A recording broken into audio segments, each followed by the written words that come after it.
Բարի լույս։ Հայաստանի իշխանությունները նախաձեռնել են կենսաթոշակային բարեփոխումների իրականացման ծրագիր, որը կսկսի գործել մոտ 1.5 ամիս անց 2014 թվականի հունվարի 1-ից։ Ծրագիրը բողոքի ալիք է բարձրացրել հանրության շրջանում, ստեղծվել են ակտիվիստական խմբավորումներ, որոնք ժամանակ առ ժամանակ բողոքի ակցիաներ են իրականացնում եւ այլ ակտիվիստական գործողություններ։ Այսօր պատերազմի եւ խաղաղության լուսաբանման ինստիտուտի եւ մեդիա կենտրոնի նախաձեռնությամբ քննարկելու ենք կառավարության նախաձեռնած այդ ծրագիրը։ Մեր բանախոսներն են Հայ ազգային կոնգրեսի ներկայացուցիչ տնտեսագետ Վահագն Խաչատրյանը, ազգային ժողովում Ժառանգություն խմբակցության падգամավոր Թևան Պողոսյանը, ընդդեմ կենսաթոշակային 5% պարտադիր վճարին խմբի անդամներ Հակոբ Արշակյանը եւ Մարիաննա Կալեջյանը։ Իդեպ նշեմ, որ քննարկումը կազմակերպել ենք մոտ 2 շաբաթվա ընթացքում, որի ընթացքում հրավերներ ենք ուղարկել կառավարության տարբեր ներկայացուցիչների, ազգային ժողովում իշխող տարբեր падգամավորների ավելի քան 20 անձանց, սակայն ցավոք սրտի նրանք հրաժարվեցին ներկայանալ եւ իրենց դիրքորոշումը հայտնել այս քննարկմանը։ Խոսքը փոխանցեմ իմ գործընկեր Բաբկեն Թունյանին, ով կվարի այսօրվա քննարկումը։ Բարև ձեզ, նախ շնորհակալություն հրավեր ընդունելու համար։ Ինչպես Արոն ասաց, պետական կառավարման մարմիններին հրավերներ են եղել եւ չի ընդունվել այդ հրավերը, իսկ դա առավել քան զարմանալի է, որովհետեւ հենց երեկվա կառավարության նիստում վարչապետ Տիգրան Սարգսյանը հորդորում էր կառավարության անդամներին հնարավորինս բաց լինել, աշխատել ԶԼՄ-ների հետ եւ պատասխանել բոլոր հարցերին, քանի որ քիչ ժամանակ է մնացել ուժի մեջ մտնելու օրենքի, սակայն մինչ օրս ինչքան բանավեճային ձևաչափ եղել է, ես չեմ տեսել, որ որևէ մեկը մասնակցի, ինչը նաեւ այսօր ապացուցվում, այսինքն այնպես է ստացվել, որ սեղանի շուրջ բոլորը երևի նույն թևն են ներկայացնում, ամեն դեպքում մենք փորձենք երևի կառավարության դերը մի փոքր մենք ստանձնենք իրենց փաստարկները ներկայացնելով, լսենք ձեր հակափաստարկները։ Մինչ այդ կխնդրեի ձեր տեսակետը հակիրճ երևի արտահայտել ես օրինագծի շուրջ, որից հետո արդեն հարցերի տարբերակով կսկսենք, երևի պարոն Պողոսյանից էլ սկսենք։ Շնորհակալություն։ Ընդհանրապես հասկանալի է, որ մեր կենսաթոշակի համակարգը շատ հին է եւ ոչ արդյունավետ եւ բնականաբար անհրաժեշտ են բարեփոխումներ, բայց բարեփոխումները արվում են այնպես, ինչպես միշտ մեր կառավարությունն է անում, առանց քննարկելու, ինչ որ մի բան գրելով, ինչ որ հարմարացնելով մոմն մի խմբերի շահերին կամ գլխացավանքից հեռու մնալով եւ գաղափարը քննարկվում է, նրանից հետո շատ արագ ձևով փորձում են բերում են ազգային ժողովում առանց որևէ հանրային քննարկման փորձում են անցկացնել, բնականաբար նույնիսկ ժամանակ էլ մեծ փաթեթների մեջ են մտցնում, որ չհասցնեն խնդիրը դիտարկեն եւ քաղաքական մեծամասնությունը ուղղակի քվեարկում է եւ խնդիրը լուծում է։ Նմանատիպ գաղափարն է դրված եղել այս նույն կենսաթոշակի ների այս առաջարկված բարեփոխումների շրջանակում, ինչը որ իրականում ցավալի է, որ չի կատարվում մի խնդիր, որտեղ մարդկանց կներգրավել, իսկապես քննարկել, քանի որ ի վերջո դա մարդկանց միջոցների միջոցով է այդ նոր մոտեցումները, բարեփոխումները տեղի ունենալու։ Այնպես որ գործընթացի իմաստով զարմանալի չի, ինչպես է ինը գործընթացը եղել, իսկ բնականաբար այս տեսակի գործընթացներով գաղափարն է շատ հումը լինում եւ ոչ բարենպաստ մեր բնակչության համար։ Այն որ անհրաժեշտ է բարեփոխումները հասկանում ենք, այն որ անհրաժեշտ է ինչ-որ մի բան փոխելը նույն ձևի ընկալվում է, բայց թե ինչ անել, ոնց անել, ինչպես, ինչքանով անել, բնականաբար բոլորը քննարկման հարցեր են, որ այդպես էլ այդ դիսկուրսը չի դրվում այսօրվա դրությամբ հանրության հետ քննարկումների եւ ունենք այն ինչ որ ունենք։ Ուրախ եմ, որ այնուամենայնիվ ազգային ժողովում մենք կարողացանք քաղաքական ուժերով, 4 խմբակցություններով, Ժառանգություն, ՀԱԿ, Դաշնակցություն եւ Բարգավաճ Հայաստան կարողանալ նախաձեռնել արտահերթ նստաշրջան, ինչը որ այսօր ժամը 12-ին կսկսի, որը ամբողջովին նվիրված է լինելու պարտադիր կենսաթոշակային այս փաթեթին, հույս ունենանք, որ կկարողանանք իսկապես քննարկումներ լուրջ անենք, այդ միասին առաջարկություն անենք, որ առնվազն գոնե ինչպես Արծվի Մինասյանն է նշել իր այդ նախաձեռնության մեջ 1 տարով հետաձգել այս օրենքի ուժի մեջ մտնելը, որի ընթացքում հնարավորություն կընձեռնի իսկապես շահագրգիռ քննարկումներ տանել, նոր մեխանիզմներ մտածել, հասկանալ ինչը որն ես տնտեսագետ չեմ, հիմա չեմ ուզում թվերի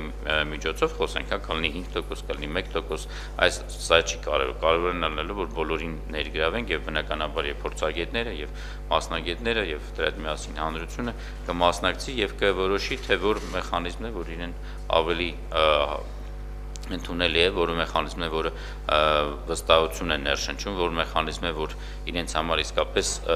ինչպես վարչապետներ երեք ասում է 30 տարվա ծրագրավորում են ապահովում, որ մեխանիզմ է, որ ոչ միայն 30, 40, 50 տարի մարդիկ իրենց համար ապագան այդպես ասած պատկերացնեն եւ պատրաստ լինեն այդ ունեցդրական դաշտերի դեմ ոչ թե պայքարեն, այլ աշխատեն։ Ցավոք սրտի ունենք այսօր այն ինչ ունենք եւ պետք է այսօրվա մեր պայքարը նաեւ ես ուրախ կլինեմ այսօրվա ստեղ լսած նաեւ մտքերը շրջապով ժամը 12-ին կիսվել եւ ներկայացնել ազգային ժողովին։ Շատ լավ, շնորհակալություն Պարոն Խաչատրյան, ձեզ որպես տնտեսագետ կխնդրեի անդրադառնալ լավ ու վատ կողմերին եւ ինչը պետք է փոխվի, թեկուզ եթե կառավարությունը համաձայնի մի տարով հետաձգել այդ ընթացքում ինչը կարելի է բարեփոխել եւ ինչ կարելի է անել, որպեսզի այդ դժգոհությունները գոնե մասամբ վերանան։ Շնորհակալություն։ Ընդհանրապես զուտ տնտեսագիտական տեսակետից նման բարեփոխումներ, որոնք առնչվում են սոցիալական բոլոր խմբերի կամ խավերի հետ, արվում են ժամանակ, երբ որ հասարակությունում կա ընդհանուր համաձայնություն, կոնսենսուս ցանկացած հարցի վերաբերյալ, երբ որ կա վստահություն ապագայի առավելևս իշխանության նկատմամբ, երբ որ իսկապես հասարակության մեջ հասունացել է այդ խնդիրը, դա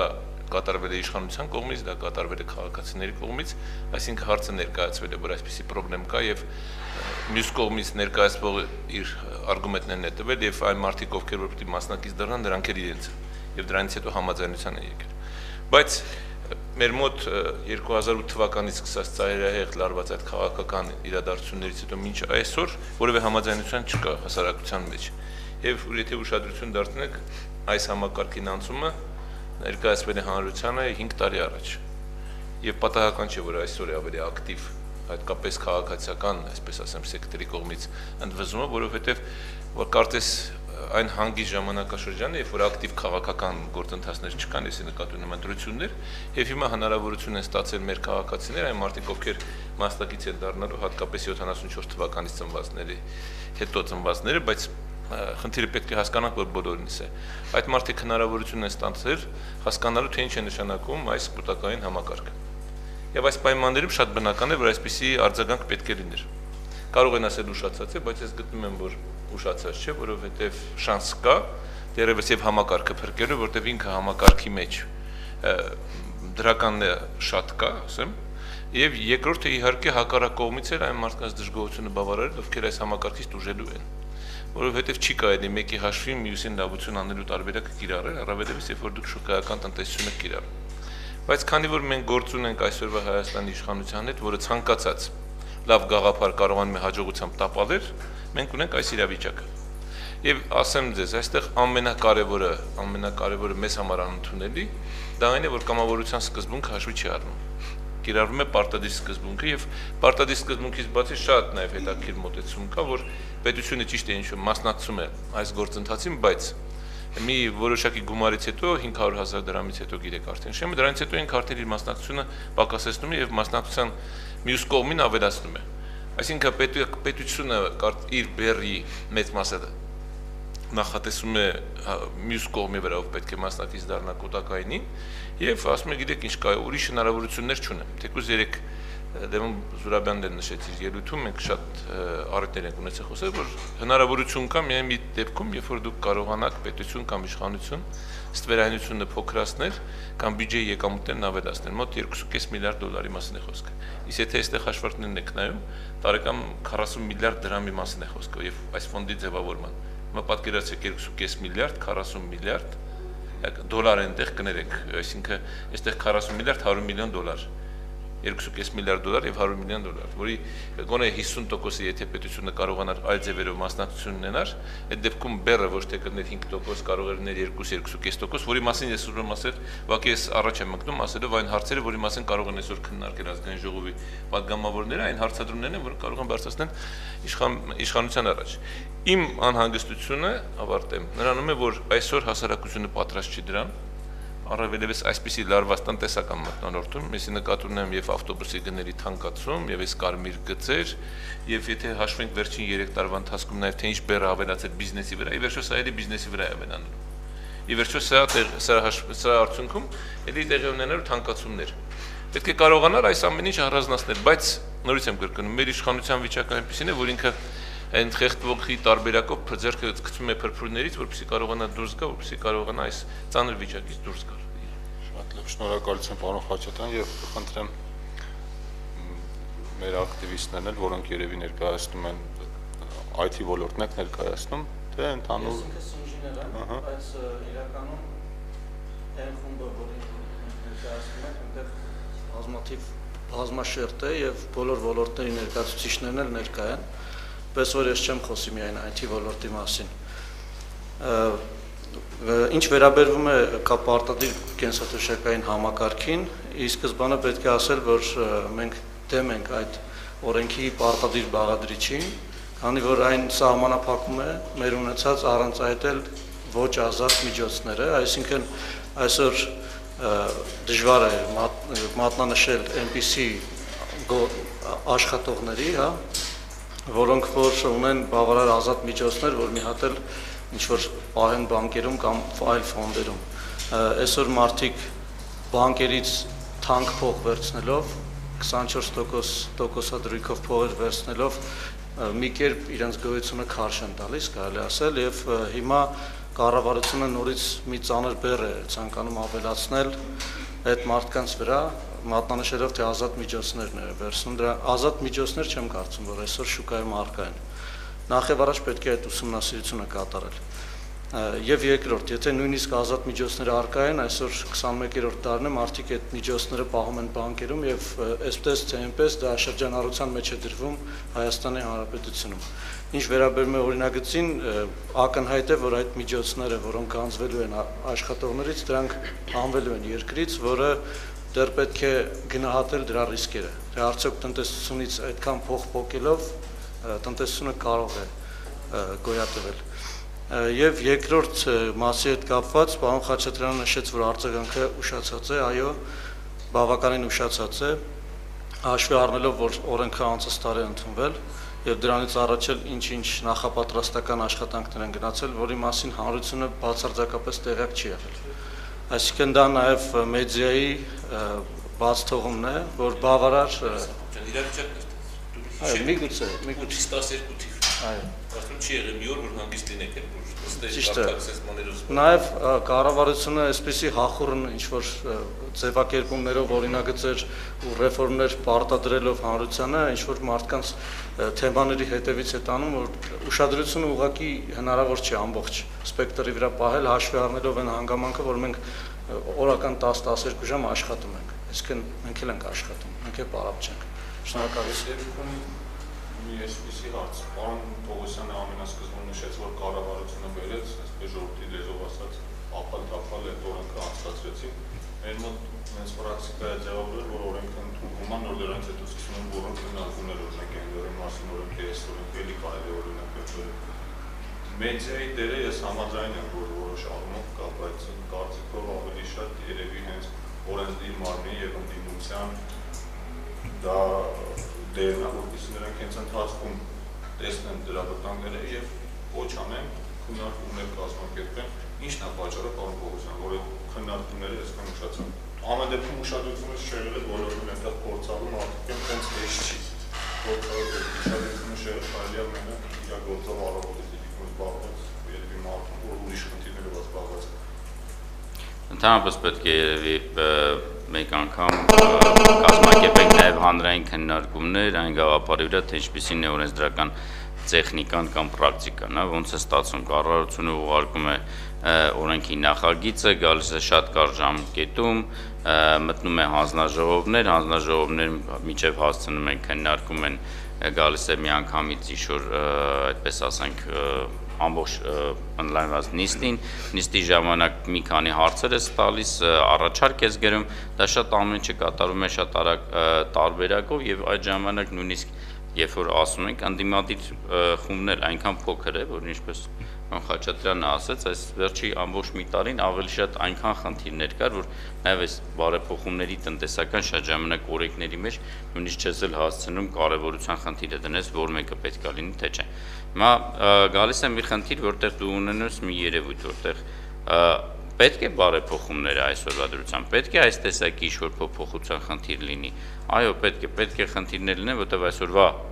գոյություն ունեցող կենսաթոշակային համակարգը որևէ մի ապագա չունի եւ պետք է փոփոխություն անել ամբողջ աշխարհում անում են։ Հիմա միակ ձևը այդ փոփոխության հասնելը սկսել այդ օրենքի որևէ մի օրենքի տարբերակ ունենալը, որի վրա հետո կգնա քննարկումները։ Ուղղակի մեր օրենսդրական տեխնիկան ու պրակտիկան շատ թերի են եւ հարմարացված են այնպես անելու, որ կառավարությունը այսօրվա դրությամբ ինչ օրենք ցանկանա, միանգամից կդնի եւ կանցկացնի։ Եվ այսօրվա դրությամբ ինչքան էլ դու փորձում ես դրա մասին բարձրաձայնես, ինչպես նաև մեր երիտասարդները ասացին, մի երկու դեպք կարող են փողոցներում կազմակերպել ինչ-որ ներքին ձևով եւ ամբողջ մեդիայի ուշադրությունը շեղվում է այնտեղ, այս թեման կորում է, հաջորդ օրը գալիս է ավելի մի կարևոր խնդիր եւ այս փաթեթների մեխանիզմը շատ վատ են ընթանում, որովհետեւ չկա վստահ եմ, որ նույն սրտացավությունը միգուցե եւ կա շատ падգամավորների մոտ, որոնց նաև գնայելով կամ օրենքը կարդալով պատկերացնում է, որ իրենց երեխաները կարող է դժվարություն ունենան։ Բայց քանի որ իրանք իշխանական, այդպես ասած, քաղաքական մեծամասնության մեջ են, ունեն շատ մի, ասենց ասած, որոշում, պետք է գնալ քվեարկել, իրանք գալիս քվեարկում են եւ որևէ բարձրաձայն խնդիր չեն անում։ Այնուամենայնիվ, ուրախ եմ, որ այս ակտիվության շրջանակները, որտեղ իսկապես քիչ-քիչ զարգանում է, որ մենք կարողանանք ազդենք օրենքների եւ շրջանակների թեմաների քննարկման համար, գալիս է այն նորմալ աշխատանքային կյանքին, որտեղ իսկապես եթե մարդիկ իրենք չպայքարեն իրենց իրավունքների համար, ազգային ժողովում 1 կամ 2 այդ մի րոպեանոց կամ 3 րոպեանոց կամ նույնիսկ 10 րոպեանոց ելույթների հնարավորության մեջ, որոնք այսօրվա դրությամբ ունենք, շատ ժամանակ կարող է նույնիսկ չնկատվեն։ Այսօրվա դրությամբ, եթե նայում եմ մեկ-մեկ այս ամբողջ մեկ տարվա ընթացքում, որը եղել են պատգամավոր, թե ինչ հարցեր են բարձրաձայնել կամ խոսացել, մարդիկ մի շուտ ժամանակ հետո կարող են նոր գան եւ այդ խնդրին անդրադառնալ։ Երեք Հրանտ Բագրատյանը հետաքրքիր մի հատ բան ասաց, անցած տարի ես ինչ ասեցի, բոլորը արձագանքեցին ինձ ինչպես բացասական կառավարության կողմից, այսօր այդ նույն մտքերը ինչ-որ մի այլ ձևերով վերցել են, եկել են եւ կառավարությունը ներկայացնում է ինչպես իրենց առաջարկներ։ Այսինքն ամբողջ խնդրումը նա է, որ ամբողջ քաղաքական մեր խնդրի մեջ 2013 թվականը օգտագործվել է ինչպես նախընտրական ժամանակ, ընտրությունների խնդիրներ եւ այլ հարցեր եւ այս պարագայում շատ հեշտ տեղի կառավարության համար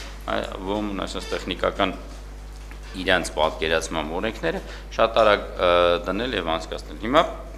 ինչ ասենք, թեվատափենք, ոչ, պետք է այսօր ենք նկատել այս խնդիրը, պետք է այս խնդիրը կարողանանք բարձրացնել, այքարենք եւ կարողանանք հասնենք այն խնդրին, որտեղ բոլոր դրականը, որը կա օրենքում, պահպանենք, բոլոր բացասականը, որը կա, բարեփոխենք, որտեղ այլ պարագայում հաջողության այսօրը դրությամբ նույնիսկ ազգային ժողովում հասնել չի լինելու, դեպի այդ քաղաքական որոշումը, որ պետք է այս օրենքը քվեարկվի, գնա եւ մնա։ Չկատարելը օրենքը կլինի այլ խնդիր։ Փոխել օրենքի շրջանակը ըստ իս այլ խնդիր է, ինչի համար մենք պետք է այսօրվա եւ նաեւ մեր հնարավորությունն ենք օրենսդրական օգտագործելու արտահերթ նիստի շրջանակներում փորձենք նաեւ բոլոր այս մեխանիզմներով ինչ-որ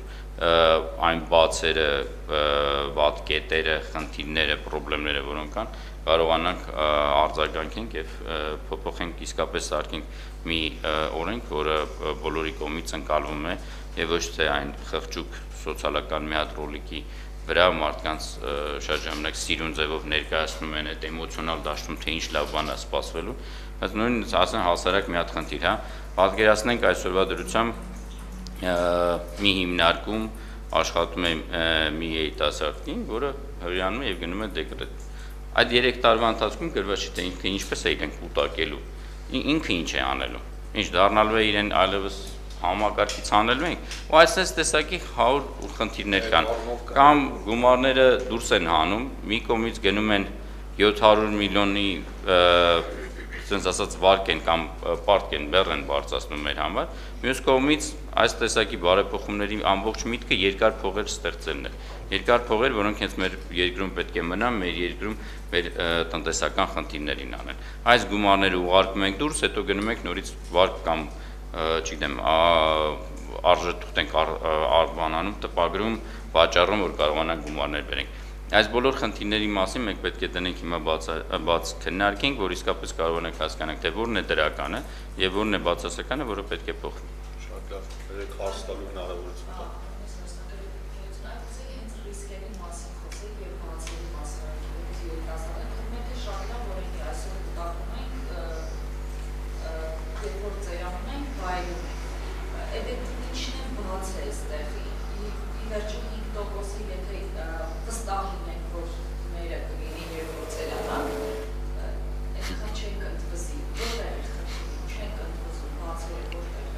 Շատ լավ բառացի իմ մոտեցումը ասեմ, ընդհանրապես որտեղ կա պարտադիր բառ, պետք է միշտ անհանգստանալ։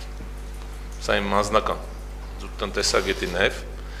իմ ցանկացած հարցադրում, երբ որ վերաբերում է տնտեսական կյանքում որևէ պարտադիր քայլանելուն, արդեն վտանգված է։ Դեռ ոչ ոք չի կարող պատկերացնել, որ ինքը կամ չի ուզում ընդունել ավելի ճիշտ, որ տնտեսությունը շատ բարդ մեխանիզմ է, որտեղ ցանկացած դրսից կարգավորում անհամամասնություններ է առաջացնում հետագա զարգացումների մեջ։ Իշխանությունը ցանկացած անգամ, երբ որ կառավարությունը կրնի Հայաստանի կամ այլ երկրի, երբ որ փորձում է միջամտել տնտեսության կառավարման այդ ձևերով, ինչ ձևերով, ասենք արեցին մինչև 2008 թվականի ֆինանսական շուկայում աշխարհում եւ քանդվեց, մինչև հիմա խելքի չի գալիս։ Արհեստական ձևով, երբ որ քայլեր են անում, շուկան երբ որ դրա կարիքը չի ունենում, պարզապես իրենց քաղաքական նպատակների համար քայլեր են անում, ասենք ինչն էր պատճառը, այն ժամանակ հիպոթեկան շուկան պայթեց 2008-ին, որտեղ Ամերիկայի Միացյալ Նահանգների իշխանությունները տարիներ շարունակ հաստատել են իրենց քաղաքացիներին բնակարաններ, ինչպես մեզ ասեցին, չէ՞, ամեն մի երիտասարդ ընտանիքի բնակարան, մեքենա, առանց հասկանալու ոնց է լինելու։ Հիմա նույնն է։ Երբ որ պարտադրակ կա, արդեն այդտեղ վտանգ կա, այդտեղ ցանկացած ռեակցիա հակառակ կողմից միշտ բացասական է լինում։ Կրնի երիտասարդ, կրնի ծեր, եկեք մի առանձնացրեք։ Միջազգային սա շատ հետաքրքիր մոտեցում է։ Ինչ են 74 թվականից հետո ծնվածներին, ինչի 50 թվականից հետո չէ, ինչի 80 թվականից հետո չէ, ինչի 93 թվականից հետո չէ, որտեղ այդպիսի առաջարկներ կան։ Այն մարդիկ, ովքեր նոր մտնում են, ասենք աշխատանքային կյանք են մտնում։ Ռիսկերի առումով անթիվան համար ռիսկեր։ Թեկուզ 5 տարի հետո ելի ռիսկ է այսօր։ Վերցեք սեպտեմբերի 3-ը կարծում եմ լավագույն օրինակն է։ Մինչև սեպտեմբերի 3 մենք գնում ենք դեպի արևմուտք, սեպտեմբերի 3-ից հետո 180 աշճան ֆրանց գնում ենք դեպի արևելք։ Սա կոնկրետ հայաստանյան օրինակ։ Հայաստանում որևէ մեկը չի կարող այսօրվա իշխանությանը վստահել, որովհետև որևէ գործողություն չկա, որ տրամաբանության նորմալ տնտեսագիտական տրամաբանության մեջ է աշխատում։ Մոռանանք իր մնացած երևույթները քաղաքական կամ ինչ։ Ոչ ոք ինչ չի կարող բացատրել կամ ձեզ կամ մեզ չի կարող բացատրել 3 տարվա ընթացքում ինչ եք որոշել ամեն ինչ գցել բիզնեսի վրա։ Մեթենանայք բիզնեսին ինչ են անում։ Ինչ լրացուցիչ հարկատեսակներ, ինչ վարչական մեթոդներով փորձում են այդ մարդկանց իբր թե բերել հարկային դաշտ։ Հիմա վերջացավ բոլոր հնարավորությունները, գրպան են ման գալիս, որ մտնեն գողանան։ Հիմա ամենալավ ձևը սա է։ 74 թվականից հետո ծնվածների գրպանը։ Ու նրանք հաշվարկել են նաև թե ինչ ձևով կարող են անել։ Իսկ այն ինչ որ վերաբերում է հետագայում ռիսկերին, այ թեման ինչի մասին որ խոսեց։ Դրսում կտանեն, կդնեն, ներսում կբերեն։ Հավատացեք ինձ դա այսօրվա քննարկումների թեմա չի այսօր։ Իսկապես վաղը, երբ որ հետաձգվի, դրա մասին պետք է խոսել շատ ավելի մասնագիտորեն, շատ ավելի նեղ շրջանակներում եւ հետո հանրությանը ներկայացնելով, վերջո մարդկանց դա էլ է հետաքրքրում, իրենց գումարներն ինչ են անելու, ուր են տանելու։ Դա մի քիչ այլ է, բայց այսօր ռիսկերի առումով մի քիչ որ խորանում եք, մտնում եք այն դաշտը, որտեղ որ իրանք կուզեն մտնել։ Որտեղ մեկ այդ ռիսկերը ոչ ոք չի կարող ռեալ կանխատեսի։ Պարոն Խաչատրյան, թույլ տանք Մարիանան էլ արդյոք ռիսկերը անմիջապես իրենց էլ են առաջում։ Բացի արդեն իսկ հնչեցրածից կուզենայի մի քիչ ձեր ուշադրությունը դարձնել նաև օրենքի հարցի իրավական կողմի վրա։ Ուզում եմ ասեմ, որ դուք հարց տվեցիք ինչի եք դժգոհում, չէ որ կարծես թե առաջի հայացքից օրենքը շատ լավն է, մեզ խոստանում է բարեկեցիկ ծերություն ապագայում եւ այլն։ Բայց օրենքը ցանկացած օրենք պետք է համապատասխանի սահմանադրությանը։ Տվյալ պարագայում խոսքը գնում է ոչ թե հարկերի կամ տուրքերի կամ պարտադիր այլ վճարումների մասին, այլ խոսքը գնում է մարդու քաղաքացու սեփականության իրավունքից օգտվել է սահմանափակելու մասին։ Այսինքն ուղղակիորեն խախտվում է սահմանադրության հիմնական դրույթներից մեկը, ըստ որի անձը իր հայեցողությամբ կարող է օգտագործել, տնօրինել եւ տիրապետել իր գույքին։ Դրա համար մենք հիմնականում պայքարում ենք եւ մեր պայքարի հիմնական պահանջը այսօրվա դրությամբ պարտադիր բաղադրիչի բացառումն է, քանի որ ցանկացած եթե սեփականության իրավունքը իր հայեցողությամբ օգտագործելու այդ դրույթի իմաստը այն է, որ մարդը իր կամքով կարող է մասնակցել այս կամ այն ներդրումներին։ Մեր պարագայում մեր խորին համոզմամբ, որ ռեֆորմին, քանի որ մենք ռեֆորմին դեմ չենք, գիտակցում ենք դրա անհրաժեշտությունը, սակայն ուզում ենք, որ ռեֆորմը իրականացվի սահմանադրության շրջանակներում, որ ռեֆորմի բարեփոխումների հետևանքով ընդունված իրավական ակտերը ամբողջությամբ համապատասխանեն սահմանադրությանը եւ որ դրանց հետևանքով չվատթարացվի քաղաքացիների իրավական վիճակը։ Սա է մեր պահանջը։ Եթե կարելի է ռիսկերի մասին մի բան էլի ավելացնեմ, եթե չենք մոռացել դեռ, մենք ունենք սոցիալական քարտեր, ըստ այդ համակարգի ամեն մի աշխատող կախված իր աշխատավարձից այդ սոցիալական քարտի համարին կցված հաշիվ ուներ, որը որ կախված էր նրա եկամուտից։ Այս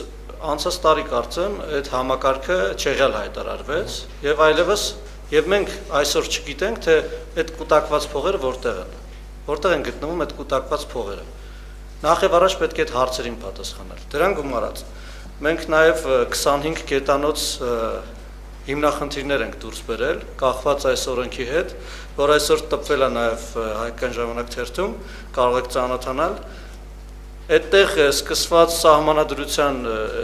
արդեն նշված կետերի ոտնահարումից մինչև սոցիալական խնդիրների եւ գումարների ռիսկերի հետ կապված ամբողջական ուսումնասիրություն է արված տնտեսագետների եւ իրավաբանների մասնակցությամբ։ Եթե կառավարությունը չունի այդպիսի թիմ, որ այսպիսի ռիսկեր դուրս բերեն, խնդրում եմ թող ուշադրություն դարձնեն այս հոդվածին, թող ուշադրություն դարձնեն այս հիմնախնդիրներին, որոնք իրենց նույնպես ուղարկել են եւ ԱԺ պատգամավորներին եւ պատշաճ ուշադրություն դարձնելով քննարկել այս կետերը եւ համապատասխան հետեւություններ անել։ Գլխավոր ռիսկը ըստ ինստիտուտի դուք ասացիք հենց այդ բառը, դա վստահություն բառն է։ Որտեղ պետք է հիմա հասկանանք, այսօրվա դրությամբ ունենք այդ կոչվող սերունդների համերաշխության համակարգը, հա, որ այսօրվա դրությամբ այն ցանկացած մարդ, որ կարողանում է աշխատել, աշխատում է, վճարում է սոցիալական հարկ, որը շրջապով կարող ասենք պարտադիր է, պարտադիր չէ կամարության խնդիր չի, բայց վճարում ես հարկ, որ ապահովում ես այսօրվա դրությամբ քո ծնողների, քո պապիկների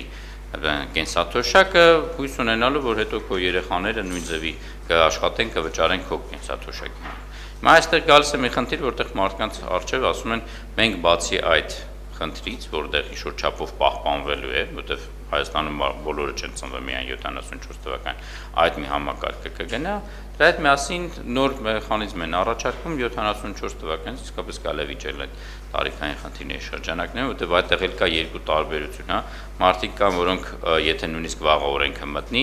74 թվականից ծնված, բայց արդեն աշխատել է, վճարել է ինչ-որ գումարներ, այդ իր 3%-ները։ Ինչ է լինելու իր հետ եւ վաղվա օրենքից եւ մարդ, որը հենց վաղն է գործի ընդունվելու եւ սկսելու է միանգամից այս համակարգով անել։ Մեկը կկուտակի 20 տարի, մյուսը կկուտակի 40-50 տարի, նույն անարդարության կամ ինչ-որ այսպես ասենք տարբերության խնդիր է լինելու։ Նաեւ այս խնդիրները չկանուցած։ Բայց ամբողջ ցավը հենց այս ամեն ինչի մեջ գալիս այդ վստահություն բառը։ Վստահեմ համակարգին, վստահեմ վճարեմ բանկային համակարգին, վստահեմ տվեք ինձ, ես ինքս կանեմ, չմոռանաք մեր մարդկային բնության հակումները, հա, մարդիկ հակված են ծախսելու։ Երբ որ ասում եմ թողեք ես ինքս կորոշեմ, կարող ես վաղը iPad-ներ առնեմ, այսպիսի սիրուն, հետո գա իմ ծերությունս չկարողանամ անեմ, մեկն էլ ինձ ասի կուտակեի iPad չառնեք։ Միգուցե խնդին, պետությունը նաև ունի իր պարտավորությունները։ Հարցը նա մեջ է, որ մենք պետք է իսկապես կարողանանք քննարկենք այս դիսկուրսը, ձևավորենք այդ վստահության համակարգը, թե ինքը կլինի լավ, տոկոսը կլինի 1, 2, 3, 4, թե ինչ որ խնդիր կլինի, բայց դա պետք է լինի մի բան, որը ամբողջովին ընդունված է բոլորիս կողմից։ Եվ ամենամեծ ռիսկը այդ վստահությունն է, որը այսօրվա դրությամբ գոյություն չունի որևէ մի նախաձեռնության կամ ապագայի նույնիսկ կանխատեսելու 30 տարին, որ մենք մարդիկ գնացել են այսօրվա դրությամբ ինչ-որ գումարների համաձայն վրա բանկերից վարկեն են վերցրել, մեկը վաղ գալիս են իր մոտ, եթե փոփոխությունը տեղի ուներ, բանկը կարող ասի, ես այլևս չեմ վստահում քո եղած եկամուտին, որի պատճառով ես քեզ պետք է այսքան գումար օվերդրաֆտի հնարավորություն տամ, քան ոչ։ Վստահության համակարգը չձևավորվեց, եւ այս բոլոր խնդիրների մեջ ըստ իմ ամենամեծ ռիսկը հենց այն է, որ մենք մարդիկ չեն զգում մասնակից իրենց ապագայի համար որոշում կայացնելու շրջանակում։ Այս ամենամեծագույն ռիսկն է, մնացած ամեն ինչը կարելի է հաղթահարել այս կամ այն տեխնիկական մեխանիզմներով, միջոցներով եւ այլն։ Հարցը շատ հում է, շատ անպատրաստ է եւ ունի շատ խոցեր։ Մի հատ կարճ ռեպլիկ։ Օրենքի հումից դինելու բացի իրականում այսօրվա հասարակությունը պատրաստ չի։ Դա էլ հաշվի առեք։ Նույնիսկ իրան գիտեն, որ պատրաստ չեն։ Ասեմ ձեզ, որովհետեւ նմանատիպ բարեփոխում անելու դեպքում ինքը քաղաքացիները բացի նրանից, որ ամենակարևոր քաղաքական արգումենտ եւ նաև հասարակական վստահության հարցից տնտեսական հիմնավորում չկա, կարող եք այսպիսի համակարգի անցնել այն ժամանակ, երբ որ կոնե համախառն ներքին արդյունքը $5,000-ից, ես ամենանվազագույնն եմ ասում, մեկ շնչին ընկնող։ Այսինքն պետք է մի քիչ ավելի հարուստ լինենք, որպեսզի կարողանանք նման բարեփոխում անենք։ Հիմա այս մարդկանց, որ ասում եք, վարկեր են վերցրել, իսկապես գումարները 7-ից 9-ից 11% իրենց եկամուտները պակասելու է ամսական։ Պարոն Խաչատրյան, ուրեմն այս տրամադրության մի տեսակ փակուղային վիճակ է ստացվում։ Ես համաձայն եմ, որ ցանկացած բարեփոխման համար առաջին հերթին վստահություն է պետք։ Այս տրամադրության պետք է Հայաստանում ընդհանրապես ոչ մի օրենք չընդունեն, ոչ մի բարեփոխում չանեն, որտեղ այդ վստահության տոտալ բացակայությունը կա։ Համաձայն այս վիճակից բա ելքը ոնց եք տեսնում, եթե իրենք էլ ասում են, որ այս տիպի քայլերը ապագայի համար պետք է որ ամբողջ աշխարհը դրան է գնում։ Ըստ աշխարհի օրինակ խնդրում չբերեն։ Մի կարևոր հանգամանք կա, այդ դեպքում աշխարհում այլ օրինակ կա, Չինաստան, որը ոչինչ չունի։ Կենսաթոշակային համակարգ ընդհանրապես չկա։ Եվ այդ մարդը կարողանում այսօր աշխարհում տնտեսական առումով մրցակցի միայն եւ միայն դրա համար, որովհետեւ այդպիսի սոցիալական ծանր բեռ չունի։ Աշխարհի լավագույն մեկ օրինակ եմ բերում։ Սա թողենք, մեր հնից եկած, այսպես ասեմ, բեռ կամ համակարգ, որը մենք տանում ենք առաջ։ Ինչ վերաբերում է բարեփոխում չանենք, հա, ես ավելի համաձայն եմ, որ հիմա ոչինչ չանեն իրենք, որտեվ հիմա ինչ որ անեն, շատ ավելի ազատությունները սահմանափակելու ճանապարհով է գնալու բաբք։ Կարող են շատ այստեղ անել այդ կամավորի վրա շեշտադրում անեին այս համակարգում եւ փորձեն 2-3 տարվա ընթացքում հասցնել նրան, որ Հակոբը ինքը իրենք ինքնակամ շահագրգռված լինի, Վահագն Խաչատրյանը ինքնակամ, դուք մենք գնանք ինչ որ գումար դնենք։ Հիմա Արամյանը ասում է ինքնական կամավորին գնում են այն ժամանակ, երբ որ համախառն ներքին արդյունքը շնչին հասնում է $10,000։ Հիմա մեկ չունենք, որ չենք ասում, ուրեմն մի արեք։ Պարտադիրը միշտ ցենտ ռեակցիա տալու, բաբկան։ Հավատացեք, պարտադիրի դեպքում նույնիսկ այսօր ընդունվի օրենքը, լսեք, մի տարի հետո, 2 տարի հետո բերել են փոխել։ Որտեվ ինքը տնտեսությունը շատ բնական մեխանիզմ է, ինքը հուշելու է, որ գնացեք ստվեր։ Հակոբը, ես գնալու ենք ստվերում աշխատելու, հավատացեք ինձ։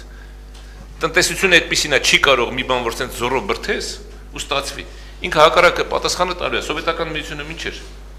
Կար ստվեր մի հատ ցեխավիկներ եւ կար մի հատ նորմալ տնտեսություն։ Նույնիսկ այն տոտալիտար համակարգը չէր կարողանում այս ցեխավիկների դեմ պայքարել։ Իսկ նույն Վարդան Արամյանի այն արգումենտին ինչ կպատասխանեք, որ ասում էր ցանկացած օրենք էլ ինքը ապրող, այսինքն պատկերավոր ասած ապրող կենթանի է ու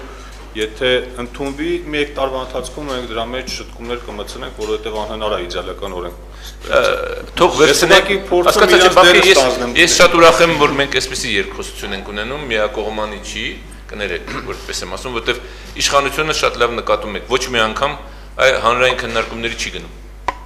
Որտեվ հանրային քննարկումների ժամանակ շատ պատրաստված գրագետ մարդիկ են նստած լինում, ոչ մեր կողմից, ովքեր քաղաքական նաև գործիչներ են, այլ պարզապես քաղաքացիներ, ովքեր իրենց շահերն են պաշտպանում, եւ ինձ համար շատ ընդունել է նաև այս երկրորդ Մարիանա ասած սահմանադրական իրավունքի խնդիր։ Դա ամենակարևորն է, որ խախտվել է։ Ես ձեր հետ համաձայն եմ։ Մեզ իրար հավասար պայմաններում չենք դնում։ Դուք երկու անգամ նույն գործի համար պետք է վճարեք, երկրորդ անգամ պարտադրում են։ Ես դա եմ նկատի ունեմ։ Հիմա ինչ վերաբերում է դրան, թող վերցնեն Ռուսաստանի օրինակ։ 2001 թվականին այնտեղ սկսել աշխատել, հիմա տեսակ ինչ եղավ։ Այնտեղ թոշակային հիմնադրամները սնանկանում են, այնտեղ լուրջ խնդիր է առաջացել 12 տարի հետո είναι Ռուսաստանի նման երկիր։ Բայց մենք իրավունք չունենք թույլ տալու մեզ, որ գիտեք ինչ կա, նախորդ գիտենք, որ այս օրենքը սխալ է։ Նախորդ գիտենք ամենակարևորը, որ հասարակության մեջ ընդհանուր համաձայնության շրջանակներում սա չի ընդունվել։ Եվ հետո ասեն գիտեք ինչ կա 1-2 տարի հետո կփոխենք։ Եկեք փոխենք։ Նույնիսկ քարտերի սոցիալական շատ լավ օրինակ է։ Այս ժամանակ ասում են եկեք նկարով անենք գոնե, որ դա դառնա ոնց որ առանձնական մեր ID քարտ։ Մեր անձնագրերի փոխարեն ներքին շրջանառության մեջ օգտագործենք։ Ասում են, չէ, ինչ եք ասում, շատ կարևոր է, բանկային վարկ չէին տալիս, ժեկից թուղթ եք ուզում չէին տալիս, որտեղ գնում եք, ասում են սոցիալական քարտ։ Պարզվեց իսկապես ոչ մի բան պիտաների չէր, ուղղակի մի հատ գումար էր։ Համաշխարհային բանկից ինստանցիա եւ ես այն ժամանակ էլ ասում են, որ դա կամավոր է, բայց երեխա ծնվում էր, ասում են գնա երեխայի համար անի պարտադիր, որ կարողանան գումար փոխանցենք։ Պաստորեն նույնիսկ այն երեխան, որը իրավունք չուներ ընտրելու կամավոր կամ չկար, նորացին անհնարին ընտրության ծնողը իր տեղ որոշումը կայացնում էր, քարտը հանուն տալիս էր իրան։ Պես որ ես նորից եմ գտնում, բացի քաղաքական կամ հասարակական ընդհանուր համաձայնությունից, տնտեսությունը Հայաստանի Հանրապետության այսօր պատրաստ չի ինքը այսպիսի թոշակային համակարգի անցնելու։ Ինքը պատրաստ չի տնտեսությունը եւ պատասխանը կստանա շատ կարճ, եթե գնա։ 1 կամ 2 տարի հետո շատ բացասական երևույթներ է հայտ գալու։ Անցած ամբողջ մի տարվա ընթացքում հենց այդ եմ մեկ է հասկացել, որտեղ կառավարությունը վերում է այսօր մի շուտ օրենք անցկացնում, ոնց որ սպորտային հետաքրությունը լի կարամ այս անգամ էլ անեմ, հետո մի ամիս հետո գալիս ասում եմ, գիտեք ինչա, ապացուցեցի ինքս ինձ որ կարամ անեմ, բայց այս մի բառը ոնց որ թե լավ չէի գրել, եկեք ես մի բառը փոխենք, եկեք ես մի ստորակետը փոխենք, ես հիմա նորից ենք ասում, ախպեր, կարաս անցկացնես։ Չէ, ոչ մեկ էլ չի վիճում, այսօր կմցնես ձեր մեծամասնությունը կքվեարկի կարաս անես, էլ պետք չէ սպորտային հետաքրությունը օգտագործել, մեկ անգամ եւս ապացուցել, որ կարողանամ։ Այդ բառը գիտենք, անում ես։ Արի հիմա մի շաբաթով, երկու շաբաթով մի ամսով հետաձգի, նորմալ քննարկումներ անենք, գոնե մեջի այն բառերը, որոնցից մեր կողմից դրական կասենք, փոփոխի էլի կբերես քո հունվարի 1-ին։ Նույն տեխնոլոգիան, կներեք, շատ կարճ։ Այդ տեխնոլոգիան իրենք մտածված են անում։ Վերցեք հարկային դաշտի փոփոխությունները դեկտեմբեր ամսվա օրենսդրական նախաձեռնությունները։ Այդ մի բառը իրականում ու գիտեք ոնց է օրենքը բերում են, ասում են, ես ինչ օրենքում փոփոխություն եք անում, ես ինչ բառ ավելացնում եք։ Շատ դեպքերում падգամավորներ չի պետք է մեղադրել, պետք է գնաս օրենքի սկիզբը, որը 10 տարի առաջ կամ 15 տարի առաջ ընդունվել ու գաս սրան։ Սա շատ մտածված է։ Գիտեմ, դրա համար ասում օրենսդրական տեխնոլոգիա, որը շատ լավ կիրառվում է։ Այսինքն հակարծ արկելու համար։ Միանշան ինքը շատ բիզնեսմենների համար է, մարդը հունվարի 20-ին գալիս հաշվետվություն է ներկայացնում հարկային, ասում է գիտես արդեն փոխվել է։ Եկամտահարկը կամ շահութահարկը կամ։ Հիմա այս տարվա բյուջեն խոսքը տվել, որ վարչարարության գաղափար չի փոխվել։ Պաստորեն դառնալու է հարկային դաշտի որևէ օրենք, որը կվերաբերի վարչարարությանը, այլևս պետք է չփոխվի, գոնե 1 տարի բիզնեսմենները կարող են նույն դաշտում աշխատեն։ Հեսա տեսնենք հունվարի 1-ից հետո արդյոք ինչքան է այդ ամեն ինչը տեղի ունենալու։ Ու այստեղ է գալիս այդ նույն վստահության խնդիրը, ինչ կարելի է անել, որ վստահությունը ձևավորել, եթե մենք այսպես ենք անում, առաջի քայլը թող անեն։ Իմանալով, որ կարող են անել, իմանալով, որ եթե պետք է իրանց նույնիսկ արտահերթ նիստ անել, դա ընդամենը 25-30 րոպեի նախաձեռնություն է, որտեղ կզանգեն բոլորը կգանք ստորագրեն նախաձեռնությունը կանեն, թող ասեն, այո, համաձայն ենք, եկեք գնացեք քննարկեք, այնքան խոսացեք, մինչև բոլորը թողնեք, այնքան ասեք իրար հետ վիճաբանեք, նույնիսկ մենք չենք խառնվում, վերջնական տեքստը կբերեք, կնայենք, իրար հետ կարող ենք քննարկել, հունվարի 3-ին կանցկացնենք այս օրենքը։ Թող այդ մի անգամ այդ դա անեն ու մարդկանց մոտ վստահություն կձեռբերի, որ իսկապես կա ցանկություն լսելու, բոլորին դարձնելու։ Այդ ժամանակ վստահություն կլինի, որովհետև ասենք ես մասնակցել եմ այդ որոշմանը կայացնելու գաղափարի մեջ, ես կարողացել եմ մտքերս կիսեմ, արգումենտներ եմ ասել, հակաարգումենտներ եմ ստացել, միտք եմ փոխել, ինչ-որ մի բան եմ, բայց այնուամենայնիվ սա այն փաստաթուղթն է, որը ընդհանուր կոնսենսուսի կամ վստահության խնդիրն է։ Համաձայն եք, այդ ժամանակ նաև առաջի քայլը կլինի վստահություն։ Դրանից հետո դժվար կլինի, հեշտ կլինի, արդեն այլ խնդիր կլինի, որով մարդիկ կարողանան առաջ գնալ։ Մի այսպիսի հարց էլ օրինակ նշվում էր, որ պարոն Խաչատրյան նշեց, որ պարտադիր բաղադրիչը միշտ ինչ-որ ռիսկ է ենթադրում, պետք է զգուշանալ, այդ մասին երբ կառավարության անդամներին հասնում են, իրենք ասում են, ապայի ժամանակ էլ էին այդպես ասում, պարտադիր տարեկար մեջ է, բայց իրեն արդարացրեց եւ մեխանիզմը նորմալ սկսեց աշխատել։ Հիմա եթե այս տիպի դժգոհություններ կան ու շատ հիմնավորված են, ի՞նչն է ստիպում կառավարությանը ամեն գնով այս օրենքը անցկացնել։ Միայն այդ մարզական հետաքրքրությունն է, թե ինչ-որ ուրիշ անձնական շահագրգռվածություն կա կամ իրենք այդտեղից ինչ-որ ակնկալիքներ ունեն, որ ավելի օբյեկտիվ պատճառաբանություն լինի։ Ըստ դա անգլերեն այդպես են ասում, cash flow, գումարային միջոցներ ունենալ, դեռ կառավարությունը այսօր գումարներ չունի։ Հաջորդ օրը որ կարողանա ինչ-որ բաներ անել, ինքը պետք է վերցնի։ Դու մի անգամ վճարում ես քո հարկ, գնում ես բյուջեից ինքը քո նույն գումարը դնում է քո այս հիմնադրամի մեջ, այստեղից դու մի հատ ինքը տեսնում, ձևավորում ես մի հիմնադրամ, որը երկար փողերի այդպես ասած գաղափար պետք է անի, որի համար ինքը ապահովի այդ գումարային ռեսուրսը օգտագործելու շրջանակների համար։ Այսօրվա դրությամբ այս նույն օրենքից է կախված հաջորդ տարվա բյուջեում գումարներ ունենալու աշխատավարձ բարձրացնելու։ Ուսուցանման շատ ու շատ տարբեր օրենքներ, որոնց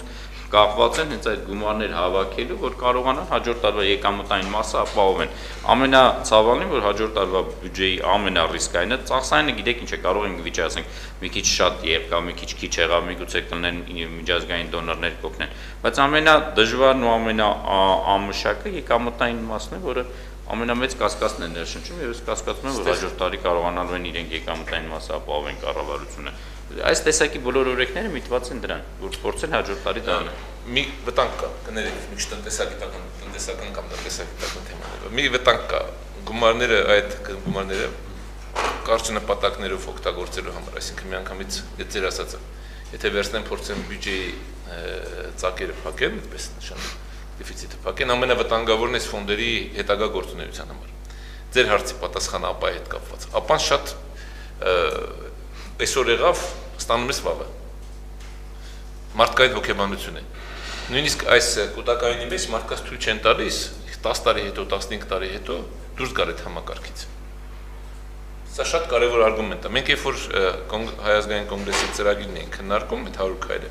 այս թոշակայինի վրա շատ sense երկար քննարկումներ էր, երկու կարևոր հանգամանք կար, մեկ կամավորը որ պետք է լինի, եւ երկրորդը վետ վերադարձնելու հանգամանքը։ Այսինքն տեսեք ոնց է, լավ 25 տարեկան սկսում ես, 40 տարեկան հասակում գոնե ինչ որ որոշակիություն է քեզ պետք։ Տղամարդ ես, արդեն ընտանիք ունես, ամեն ինչ ունես, ապագային նայելու։ Այդ ժամանակ պետք է մարդկան հնարավորություն տաս մի հատ վերանայի իր նախորդ կնքված մինչև բոլոր հարաբերությունները։ Հիմա մեզ ասում են, չէ, 30 տարի այդ անձեռմխելի է։ Սա ապայի հիմնական նաև տարբերություն։ Իսկ ապան մեքենայա դեպք է տեղի ունեցել, վթար է եղել, մի ամիս հետո գումարը ստանում ես, ասում ես, տեսի շտավ բաներ։ Երկարաժամկետ անորոշություն։ Եվ տեսեք, պատահական չի, որ իրանք, բայց ընդհանրապես 3 են խոսում, շատ ներողություն, ուղղակի այդ վարչապետի եւ մնացածի խոսակցությանը կառավարությունը պետք է ուրեմն բոլորին ասեց այն կոմունիստական կուսակցությունն է, գիտեք, բոլորս դեպի շաբաթօրյակ, բոլորս նոյեմբերի 7, հիմա ամբողջ կառավարության անդամներին են, որ Իշխան Զաքարյանի դեմ, ասես բոլորդ Իշխան Զաքարյանի դեմ, հիմա բոլորին ասում է դեպի կենսաթոշակային պարտադիր համակարգ։ Դուրս եկեք փողոց եւ հագեք եւ ասեք, շատ լավ բան է, պլակատներ։ Բայց չեն էլ դուրս գալիս։ Չէ, բայց ուզում եմ ասեմ, իրենց մոտեցումը, ապեն հասկանում ես, սա առօրյա աշխատանք է, որ պետք է կատարեին ում հետ, պետք է կատարեին Հակոբի հետ, ով որ վճարում է, պետք է կատարեին ինձ հետ երևի միգուցե որ ինձ շահագրգռեն, որ ես վճարեի, այն մարդկանց հետ, ովքեր որ պիտի մասնակից դառնային։ Բայց իրանք քննարկում են այն մարդկանց շրջանակներում, որոնք մասնակից չեն։ Մի բան է իրանք չէր հետաքրքրում էս, որտեղ իսո իրանք գրպանի չի կպնում։ Ուղղակի վաղն է կպնելու, երբ որ այդ գումարները չմտնեն կուտակային հիմնադրամ։ Եվ սա ավելի շատ իրենց համար ֆիսկալ